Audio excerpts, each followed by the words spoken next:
Bir kağıt, bir kalem, bir de bu sükut. Sənə yazmaq istədiklərim içimdə bir bulut. Səhifələr dolur, amma sözlər yetmir.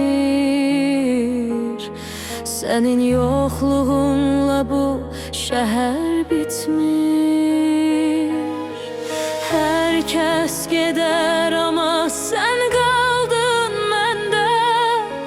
Ruhum dincəlir sənin gülüşün gələndə.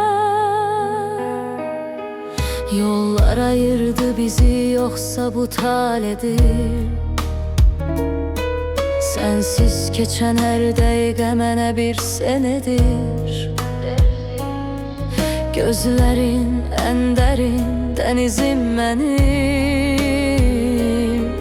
Səsin ən huzurlu mənzilim mənim. Mən səni sevmişəm, qışına yazında belə. Qoymadım sevgimizi düşsün dildən dilə. İndi uzaqdasan, bəlkə də baxır sana ya.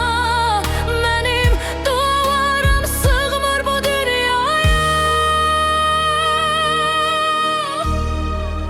Sən mənim ömrümün ən gözəl imzası. Sən mənim taleyimin tək alın yazısı. Dünya fırlansa da, zaman dursa da, mənim ürəyim yalnız sənin üçün vursa da. Vazgeçmərəm səndən son nəfəsimə qədər. Səninlə gözəldir həm sevinç, həm də kədər. Yaddaşımda hər anın hər bir kəlmən var. Sən gəlməsən də qəlbimdə yerin dar. Yuxularda görüşmək tək təsəllimdir. Səni sevmək mənim ən böyük təslimimdir.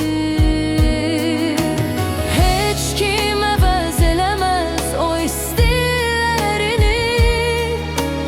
Unutmaq mümkünmü sənin şirin dillerini?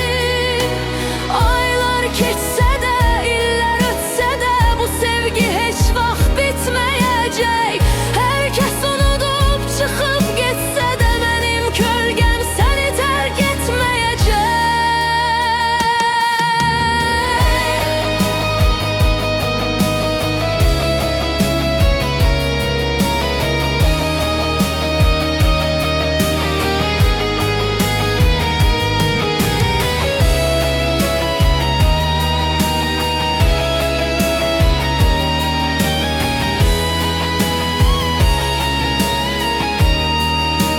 Sən mənim ömrümün ən gözəl imzası.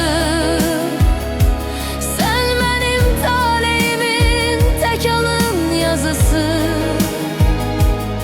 Dünya fırlansa da, zaman dursa da, mənim ürəyim yalnız sənin üçün vursa da.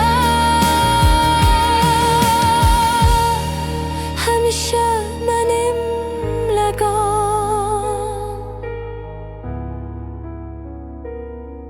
Ruhumun digər yarısı.